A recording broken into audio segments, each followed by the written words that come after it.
সম্মানিত দর্শক, আপনারা এই যুবক থেকে আপনারা যে সমস্ত কথাবার্তা শুনলেন, যে সমস্ত ওনার ভাষণ শুনলেন, অত্যন্ত গুরুত্বপূর্ণ কথা বলেছেন যে মাদক নির্মূল। আসলে সমস্ত এই অপরাধের মূলে কিন্তু মাদকতা। এই জন্য উনি যে কথাটা বলছেন যে মাদক নির্মূল, অত্যন্ত সুন্দর কথা বলেছেন। এবং আসিয়া কেন্দ্রিক এবং ময়না কেন্দ্রিক যে ঘটনাগুলো ঘটছে এবং এর ধরনের ঘটনা অহরহ বাংলাদেশে ঘটে যাচ্ছে, ইতিপূর্বেও ঘটছে।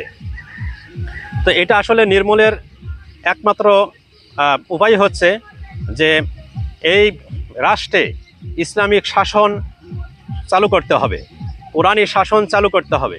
কোরআনী শাসন যদি চালু থাকতো তাহলে এই ধরনের মাদক এবং যত রকমের অপরাধ আছে, সন্ত্রাসী আছে, সব ধরনের সন্ত্রাসী এবং রাহাজানি সব কিছু দূর হয়ে যেত। এই অসামাজিক কাজ হওয়ার পিছনে একমাত্র কারণই হচ্ছে এটা যে ইসলামিক জ্ঞান না থাকার কারণে এই ধরনের ঘটনা ঘটে যাচ্ছে। তো এই যে যেমন আসিয়ার ঘটনা, ময়নার ঘটনা, এরকম আরও অহরহ ঘটনা আমরা ফেসবুকে পাই এবং ইউটিউব চ্যানেলে আমরা এই ধরনের সোশ্যাল মিডিয়াতে আমরা এই ধরনের ঘটনা জানতে পারি। আপনারা প্রতিনিয়ত আপনারা যখন ফোন দেখতেছেন তখনই আপনারা দেখতে পাচ্ছেন যে এই ধরনের ঘটনা কোনো না কোনো এক জায়গায় ঘটছে। তো আসলে এই যে অহরহ যে ঘটনাগুলো ঘটছে, এর পিছনে কারণ তো আসলে এইটাই যে ইসলামিক শাসন না থাকার কারণে, কোরআনী শাসন না থাকার কারণে এই ধরনের ঘটনা ঘটছে। এই সব পাপ কাজের সাথে মানুষ জড়িত হয়ে যাচ্ছে। তো এই জন্য আমাদের ঐক্যবদ্ধ হতে হবে। ঐক্যবদ্ধ হয়ে এই বাংলাদেশে যাতে ইসলামিক শাসন চালু হয়ে যায়, কোরআনী শাসন চালু হয়ে যায়, এর জন্য আমাদের সমস্ত মানুষের ঐক্যবদ্ধ হতে হবে। তাওহীদি জনতা যারা আছি এবং ওলামায়ে কেরামের সাথে আমরা সকলেই ঐক্যবদ্ধ হয়ে আমরা এই ইসলামী শাসন কিভাবে আসে, কোরআনী শাসন কিভাবে জারি হয়ে যায়, এই জন্য আমরা সেই প্রক্রিয়া চালু করব। তাহলেই এই ধরনের অসামাজিক কাজ, যেমন আসিয়ার সাথে যে অসামাজিক কাজ করা হয়েছে, ময়নার সাথে যে অসামাজিক কাজ করা হয়েছে, এই ধরনের অসামাজিক কাজ এই দুনিয়ার থেকে মিটে যাবে, দুনিয়ার থেকে নির্মূল হয়ে যাবে।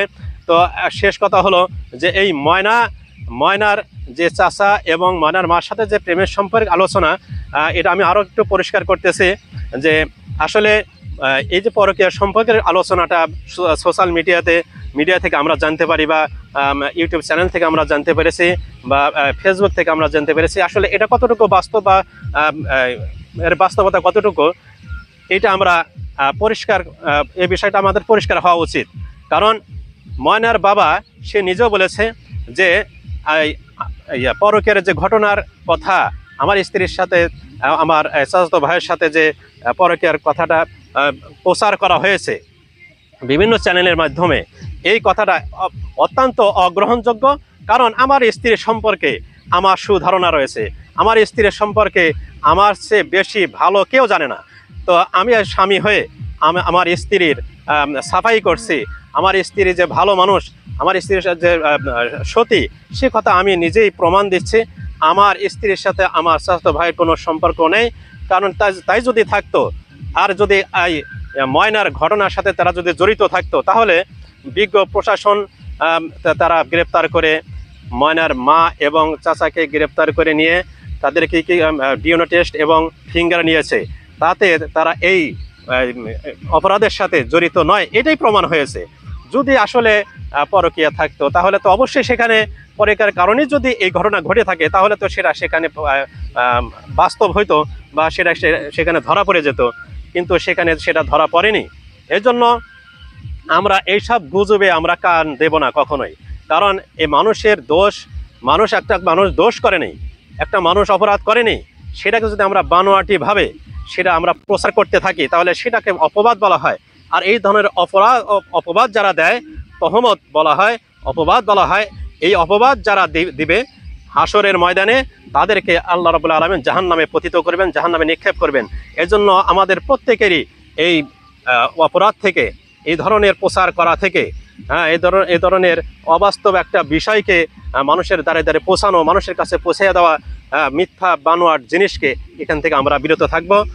আমরা সকলেই এটার থেকে আমরা হেফাজতে থাকব। এবং ইমাম মুয়াজ্জিনকে যে গ্রেপ্তার করা হয়েছে, ইমাম মুয়াজ্জিনকে সন্দিহানভাবে গ্রেপ্তার করা হয়েছে এবং সন্দিহানভাবে গ্রেপ্তার করা এটা যুক্তিযুক্ত কারণ ছিল, যেহেতু মসজিদে এই ঘটনাটা পাওয়া গেছে বা মসজিদে ময়নাকে পাওয়া গেছে। এই জন্য পুলিশ প্রশাসন তারা ইমাম এবং মুয়াজ্জিনকে গ্রেপ্তার করে নিয়ে সন্দিহানভাবে তারা তদন্ত করেছে। তারা ডিএনএ টেস্ট এবং ফিঙ্গার নিয়েছে। এই ডিএনএ টেস্ট এবং ফিঙ্গারে তাদের কোনো দোষ ত্রুটি এখানে প্রকাশ পায়নি, এই অপরাধের সাথে তারা জড়িত নয়। এই জন্য আমাদের দাবি হলো, যেহেতু এই প্রমাণ হয়নি, এই দোষের সাথে যেহেতু তারা জড়িত নয়, এই অপরাধের সাথে জড়িত নয়, সেহেতু আপনারা বিজ্ঞ আদালত আপনারা তাড়াতাড়ি এই সম্মানী মানুষকে আপনারা তাড়াতাড়ি খালাসি দিবেন, কারণ এটা আমাদের দাবি এবং মহল্লাবাসীর দাবি। যে সমস্ত মুক্তাদি রয়েছে, ইমাম সাহেবের মুক্তাদি এবং ওই এলাকার মহিলা মানুষ যারা রয়েছে, তারাও সাক্ষী পেশ করেছে যে তারা ইমাম সাহেব একজন ভালো মানুষ, অত্যন্ত সৎ লোক, তাকে ছেড়ে দেওয়া হোক। সকলেই দাবি জানাচ্ছে।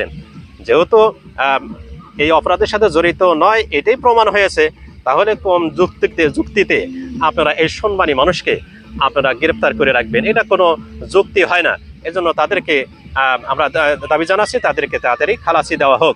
এবং এই ময়নাকে যে দুনিয়া থেকে বিদায় দেওয়া হয়েছে, যে সমস্ত কুচরিত্রের মানুষ বিদায় দিয়েছে, এই ধরনের কুচরিত্রের মানুষদেরকে যদি আমরা গ্রেপ্তার না করি, আমরা পুলিশ প্রশাসন যারা আছি, আমরা যদি এদেরকে গ্রেপ্তার না করি, অবশ্যই আপনারা গ্রেপ্তার করতে পারবেন, কারণ আপনাদের সেই দক্ষতা আছে, আপনাদের সেই অভিজ্ঞতা আছে। এর চেয়ে কঠিন বিষয়কে আপনারা তদন্ত করে আপনারা বের করতে পারেন। আর এই ময়নার ঘটনা 1.5 মাস পার হয়ে গেল, এখন পর্যন্ত আপনারা সেই আসল আসামিকে গ্রেপ্তার করতে পারেন নাই। আমরা আপনাদের কাছে আকুল আবেদন করছি এবং জোর দাবি জানাচ্ছি, যেন এই ময়নার আসল আসামিকে আপনারা অতি তাড়াতাড়ি গ্রেপ্তার করে তাদের কঠিন শাস্তির ব্যবস্থা করতে হবে। যদি দৃষ্টান্তমূলক শাস্তির ব্যবস্থা না করা হয়, তাহলে এই ধরনের অপরাধ অহরহ যেরকম ঘটেছে এবং ভবিষ্যতেও ঘটবে। এর জন্য তাদের সাহস বেড়ে যাবে। এর জন্য বিজ্ঞ আদালতের কাছে আমাদের জোর দাবি যে এই কুচরিত্রের মানুষ যারা আছে, এদেরকে তাড়াতাড়ি আইনের আওতায় নিয়ে এসে আসল আসামিকে বের করে তাদেরকে গ্রেপ্তার করে তাদেরকে শাস্তির ব্যবস্থা করতে হবে। এই দাবি হচ্ছে আমাদের।